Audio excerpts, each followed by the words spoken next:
शाम 6:11, एक रैली, एक स्टेज और एक लीडर जो अपने सपोर्टर्स को एड्रेस कर रहा था। एनर्जी हाई थी, स्लोगन्स गूंज रहे थे, सब कुछ seemed normal but only for a few seconds. Above the crowd एक अकेला शेडो, एक स्कोप के पीछे, finger on the trigger, one pull और हिस्ट्री चेंज हो सकती थी। लोग भागने लगे, some were crying, some were screaming, हर तरफ पैनिक था। बीच स्टेज पर वो शख्स जो खुद को अनटचेबल समझता था सडनली was bleeding.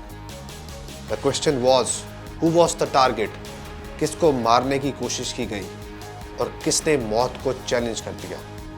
वो और कोई नहीं, उसका नाम है Donald John Trump.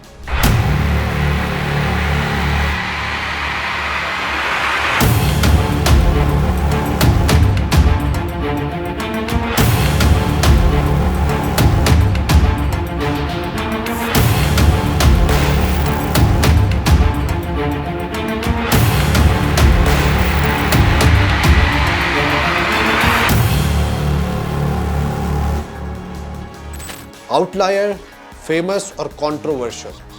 These three words perfectly define the life of Donald Trump. एक ऐसा इंसान जिसने सिर्फ अमेरिकन पॉलिटिक्स नहीं बल्कि पावर के पूरे कंसेप्ट को हमेशा के लिए चेंज कर दिया। अमेरिका की 250 साल तारीख में 45 लोग उस कुर्सी तक पहुंचे जिसको दुनिया व्हाइट हाउस के नाम से जानती है, लेकिन कोई भी शख्स ट्रंप जैसा बोल्ड, अनप्रेडिक्टेबल और ड्रामा से भरपूर नहीं था। उसकी हर स्पीच एक स्टॉर्म थी, हर ट्वीट एक हेडलाइन और हर डिसीजन एक गैम्बल जहां सिर्फ वो खुद रूल्स बनाता था।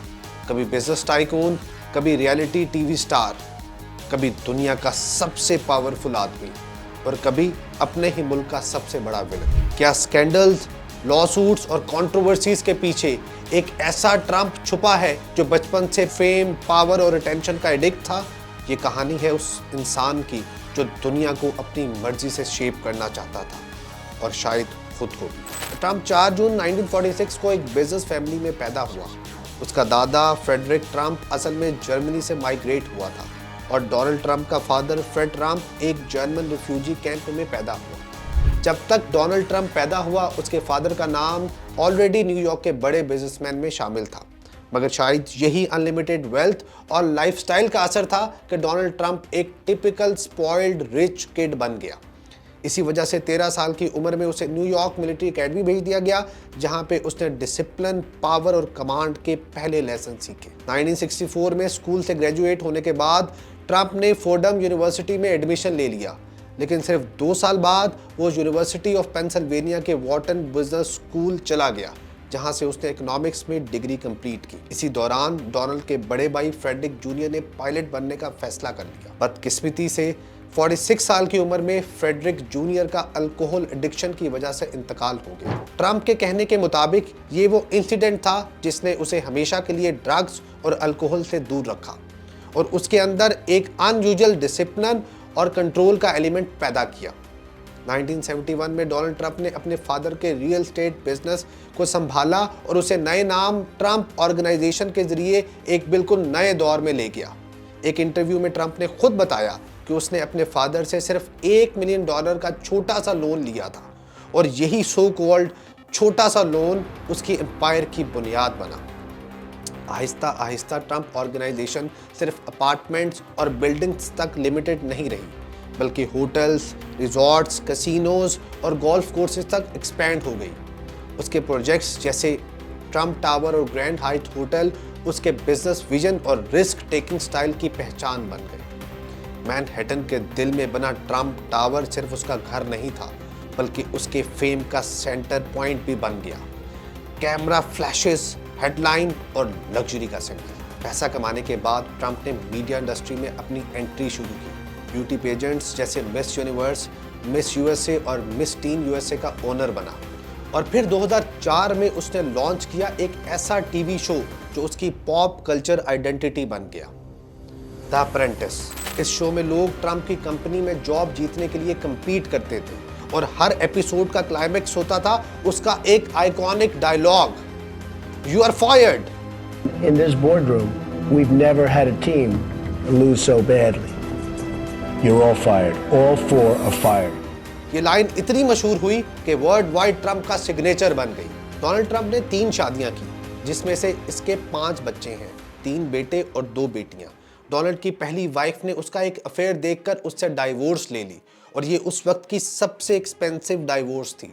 सेटलमेंट में उसे $14 million cash, 45 room mention, Trump plaza का अपार्टमेंट और हर साल फ्लोरिडा में ट्रंप की रेजिडेंस में 1 महीने का स्टे का राइट मिला।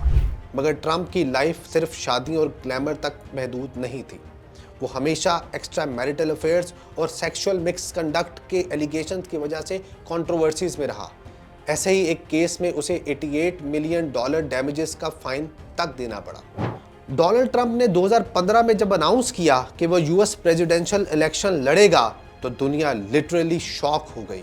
I am officially running for President of the United States.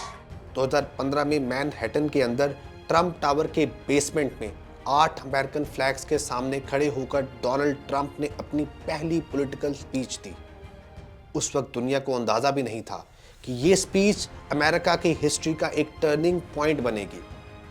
उस दिन ट्रंप ने मागा, मेक अमेरिका ग्रेट का नारा दिया, जो बाद में उसकी पहचान बन गया। We need somebody that literally will take this country and make it great again.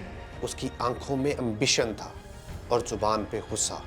Speech के दौरान उसने अमेरिका के सिस्टम, इकोनॉमी और पॉलिटिशियंस पर शदीद तनकीद की और कहा कि अमेरिका अपनी ग्रेटनेस खो चुका है।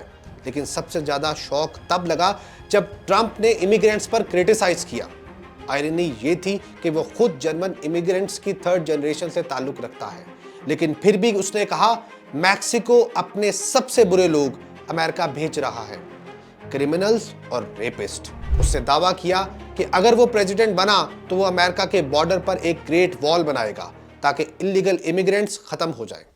उसकी टोन कंट्रोवर्शियल थी, लेकिन उसी कंट्रोवर्सी ने उसको हेडलाइंस का हीरो बना दिया। मीडिया ने सोचा ये सिर्फ एक बिजनेस स्टंट है और लोग समझ रहे थे कि ट्रंप बस एक स्टबन चाइल्ड की तरह जिद पकड़कर खड़ा है। पॉलिटिकल एक्सपर्ट्स कहते थे Trump will quit soon, politics is not real estate, जहां सब कुछ अपनी मर्जी से होता है।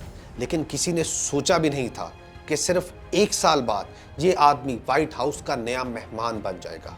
2016 के प्रेसिडेंशियल इलेक्शन में उसने रिपब्लिकन पार्टी की नॉमिनेशन जीत ली और जीरो पॉलिटिकल एक्सपीरियंस के बावजूद अमेरिका की सबसे पावरफुल और एक्सपीरियंस लीडर हिलरी क्लिंटन को हरा दिया। ये जीत सिर्फ इलेक्शन विक्ट्री नहीं थी, ये एक कल्चरल अर्थक्वेक था। लोगों ने ट्रंप को पॉपुलिस्ट, नेशनलिस्ट और रेसिस्ट लीडर के तौर पर लेबल किया। वो अमेरिका का पहला ऐसा प्रेसिडेंट था जिसका नाम मिलिट्री और ना ही गवर्नमेंट का कोई बैकग्राउंड था, सिर्फ ब्रांडिंग, बिजनेस और मीडिया मास्टरी। लेकिन इलेक्शन के बाद एक और बॉम्ब फटा। स्पेशल काउंसिल इन्वेस्टिगेशन ने बताया कि 2016 के इलेक्शंस में रशिया ने ट्रंप के हक में साइबर इंटरफेरेंस की थी। ट्रंप ने इन इन्वेस्टिगेशंस को विच हंट कहा और ब्लेम डाला फॉर्मर प्रेसिडेंट बाराक ओबामा पर। 2011 से अब तक ट्रंप और ओबामा एक दूसरे पर क्रिटिसिज्म करते आए हैं। प्रेसिडेंट इलेक्ट होने के बाद डोनाल्ड ट्रंप ने एक नया तजुर्बा शुरू किया। फॉर्मल स्पीचेस और ऑफिशियल प्रेस कॉन्फ्रेंसेस की बजाय सीधा लोगों से बात करना पसंद किया, और वो भी थ्रू ट्विटर। हर ट्वीट एक ब्रेकिंग न्यूज़ होती थी और हर स्टेटमेंट दुनिया भर के लीडर्स के लिए एक नया हेडेक। ट्रंप ने डिप्लोमेटिक लैंग्वेज का कंसेप्ट ही खत्म कर दिया। कभी किसी फॉरेन लीडर की ओपन इंसल्ट, कभी अपने ही एडवाइजर पर पब्लिक अटैक। यही उसका स्टाइल था, डायरेक्ट, अनप्रेडिक्टेबल और शॉकिंग। फॉरेन पॉलिसी के मामले में उसने अमेरिका फर्स्ट का नारा लगाया। क्लाइमेट चेंज और ट्रेड के बहुत से ग्लोबल एग्रीमेंट से अमेरिका को विड्रॉ कर लिया। 7 Muslim majority countries Iran, Iraq, Libya, Somalia, Sudan, Syria और यमन पर ट्रैवल बैन लगा दिया गया और मैक्सिको बॉर्डर वॉल का अपना वादा पूरा करने के लिए $1 बिलियन प्रोजेक्ट स्टार्ट किया। उसने इमिग्रेशन रूल्स को और भी स्ट्रिक्ट कर दिया और चाइना के साथ एक ट्रेड वॉर छेड़ दी। मिडिल ईस्ट पॉलिसी में भी उसने सब कुछ उलट कर रख दिया। अमेरिका को ईरान न्यूक्लियर डील से निकाल लिया और यूएस एम्बेसी को टेल अवीव से जेरूशलम शिफ्ट करके इजराइल के साथ अनप्रेसिडेंटेड क्लोजनेस दिखाई। नॉर्थ कोरिया के लीडर किम जॉन इन से उसने 3 बार मुलाकात की और पूरी दुनिया ने देखा कि एक अमेरिकन प्रेसिडेंट पहली दफा एक नॉर्थ कोरियन डिक्टेटर से हाथ मिला रहा था। डिस्पाइट ऑल ड्रामा, न्यूक्लियर डिसआर्मामेंट पर कोई प्रोग्रेस नहीं हुई। डोमेस्टिक फ्रंट पर ट्रंप ने जुडिशरी में मैसिव चेंजेस किए, सुप्रीम कोर्ट में मल्टीपल कंजर्वेटिव जजेस अपॉइंट किए, मिलिट्री बजट बढ़ाया और क्रिमिनल जस्टिस रिफॉर्म्स इंट्रोड्यूस किए। फिर आया 2020 का साल, जिसे दुनिया कभी नहीं भूल पाएगी। कोविड-19 ने अमेरिका को झंझोड़ कर रख दिया। ट्रंप भी कोविड सर्वाइवर बना। ट्रंप पर इल्जाम लगा कि उसने वायरस को इग्नोर किया और जब केसेस बढ़ गए तो इसे चाइनीज वायरस कहकर ब्लेम चाइना पर डाल दिया। लेकिन रियलिटी ये थी कि जब ट्रंप ऑफिस छोड़ रहा था तो अमेरिका में 400,000 से ज़्यादा लोग कोविड से मर चुके थे। फिर आया 2021 के इलेक्शन का साल। ट्रंप ने दोबारा प्रेसिडेंसी के लिए कैंपेन चलाई और रिकॉर्ड ब्रेकिंग 74 मिलियन वोट्स लिए, लेकिन ये मुकाबला वो जो बाइडेन से हार गया। हार मान लेना ट्रंप की नेचर में कभी नहीं था। उसने इलेक्शन के रिजल्ट्स को रिजेक्ट कर दिया और कहा कि इलेक्शन रिग्ड है, मैसिव फ्रॉड हुआ है। 6 जनवरी 2021 को जब कांग्रेस में बाइडेन की विक्ट्री सर्टिफाई हो रही थी, ट्रंप के सपोर्टर्स ने कैपिटल हिल पर अटैक कर दिया। सीन्स हॉरिफाइंग थे, विंडोज टूटी हुई, क्राउड, पुलिस पर असॉल्ट और slogans of stop the steel. इस वायलेंट इंसिडेंट में 5 लोग मर गए और कैपिटल बिल्डिंग को लाखों डॉलर्स का नुकसान हुआ। ये मोमेंट ट्रंप के पॉलिटिकल कैरियर का सबसे डार्क चैप्टर था। कांग्रेस ने उसके खिलाफ इम्पीचमेंट प्रोसीडिंग स्टार्ट की। ये उसकी सेकंड इम्पीचमेंट थी। पहली इम्पीचमेंट 2019 में हुई अब्यूज ऑफ पावर का चार्ज लेकर। दोनों दफ़ा वो बच गया, लेकिन अमेरिकन हिस्ट्री का पहला ऐसा प्रेसिडेंट बन गया जिसने 2 मरतबा इम्पीचमेंट का सामना किया। इलेक्शन के बाद भी ट्रंप ने ट्रेडिशन तोड़ दी। वो बाइडेन की इनॉग्रेशन सेरेमनी में शामिल नहीं हुआ और कहा, this is not the end, this is just the beginning. और वो सही कह रहा था, क्योंकि डोनाल्ड ट्रंप के लिए हर डिफीट एक नई हेडलाइन होती। कैपिटल हिल के वाक़े के बाद सबको लग रहा था कि डोनाल्ड ट्रंप का पॉलिटिकल कैरियर ऑफिशियली ख़त्म हो गया है। उसके अपने सपोर्टर्स, डोनर्स, सब ने उससे मुंह मोड़ लिया था। मीडिया के एंकर्स कह रहे थे, this is the end of Trump era. जो आदमी हर वक्त ट्विटर पर एक्टिव रहता था, उसे ट्विटर पर भी परमानेंटली बैन कर दिया गया। ट्रंप के लिए यह डिजिटल साइलेंस सबसे बड़ी पनिशमेंट थी, लेकिन वो चुप नहीं बैठा। मगर ये साल उसके लिए सिर्फ सियासत नहीं बल्कि लीगल नाइटमेयर्स भी लेकर आए। उस पर 34 क्रिमिनल चार्जेस लगाए गए। बिजनेस रिकॉर्ड्स को फॉल्सिफाई करने, टैक्स फ्रॉड, करप्शन के इल्जाम, और सबसे बड़ा धमाका तब हुआ जब उस पर यह केस बना कि उसने व्हाइट हाउस छोड़ते वक्त क्लासिफाइड डॉक्यूमेंट्स अपने साथ रख लिए हैं। अगस्त 2022 में FBI ने फ्लोरिडा में उसकी प्रॉपर्टी पर रेड किया और वहां से सीक्रेट गवर्नमेंट फाइल्स बरामद की। मार्च 2023 को मैनहट्टन की कोर्ट ने ट्रंप पर अडल्ट फिल्म एक्ट्रेस को हश मनी स्कैंडल में क्रिमिनली चार्ज किया और इस तरह वो अमेरिका का पहला प्रेसिडेंट बन गया जो क्रिमिनल चार्जशीट हुआ। लोगों ने कहा, this is the fall of the empire, लेकिन ट्रंप ने दोबारा सबको शॉक कर दिया। 2024 के प्रेसिडेंशियल इलेक्शन के लिए उसने दोबारा फील्ड में उतरने का अनाउंसमेंट किया। 2024 के इलेक्शंस में डोनाल्ड ट्रंप ने इजीली जीत हासिल की और व्हाइट हाउस में दोबारा वापस आ गया। अपने पहले दौर की तरह डोनाल्ड ट्रंप का दूसरा प्रेसिडेंशियल टर्म भी एक रोलर कोस्टर से कम नहीं था। ओवल ऑफिस में पहले ही दिन उसने 100 एग्जीक्यूटिव ऑर्डर्स पर साइन किया। अमेरिका ने ऐसी प्रेसिडेंसी पहले कभी नहीं देखी थी। व्हाइट हाउस अब एक पॉलिटिकल थिएटर बन गया था, जहां हर दिन एक नया ड्रामा होता था। एक दिन किसी कंट्री पर ट्रेड ड्यूटी बढ़ा दी जाती और अगले ही दिन उसी ड्यूटी को कैंसिल कर दिया जाता। यूएस एड और कई इंटरनेशनल प्रोग्राम्स को एंड कर दिया गया। ट्रेड रिस्ट्रिक्शंस का सर्कल स्लोली पूरी दुनिया तक फैल गया और ट्रंप ने हर कंट्री को चैलेंज कर दिया कि come convince America why you don't deserve sanctions. ये एक इकोनॉमिक बैटलफील्ड था जहां रूल्स सिर्फ ट्रंप लिख रहा था। अमेरिका की डिप्लोमेटिक हिस्ट्री में ऐसे ट्रेड वॉर पहले कभी नहीं देखी गई। फिर आया वो सीन जो दुनिया भूल नहीं सकती। व्हाइट हाउस के अंदर कैमरास के सामने ट्रंप और यूक्रेन के प्रेसिडेंट के दरमियान एक हीटेड कॉन्फ्रंटेशन। इसी तरह जब ट्रंप ने ग्रीनलैंड और पनामा के बारे में अपने एक्सपेंशन प्लान बताए तो पूरी दुनिया ने उसे एक ग्लोबल थ्रेट टू पीस कहकर क्रिटिसाइज किया। इसी तरह ट्रंप ने प्रॉमिस किया था कि मैं अपने ऑफिस के पहले 24 घंटों में यूक्रेन और गजा की वॉर्स खत्म कर दूंगा। लेकिन कई महीने बीत गए, ना यूक्रेन वॉर रुकी, ना गजा का खून बंद हुआ। अब तो ट्रंप ने अपने स्टांस को भी चेंज कर दिया है।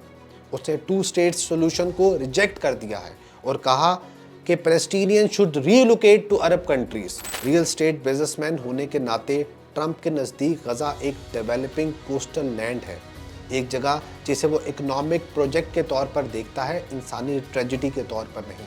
फिर भी जब दुनिया ये सोच रही थी कि ट्रंप सिर्फ लफ्ज़ों का आदमी है तो उसने सबको एक और सरप्राइज दिया। मई 2025 में जब पाकिस्तान और इंडिया के दरमियान जंग छिड़ी और जून में इजराइल और ईरान की वॉर ने पूरे मिडिल ईस्ट को हिला दिया, ट्रंप दोनों कॉन्फ्लिक्ट्स को सिर्फ कुछ हफ्तों में सीज फायर तक ले गया।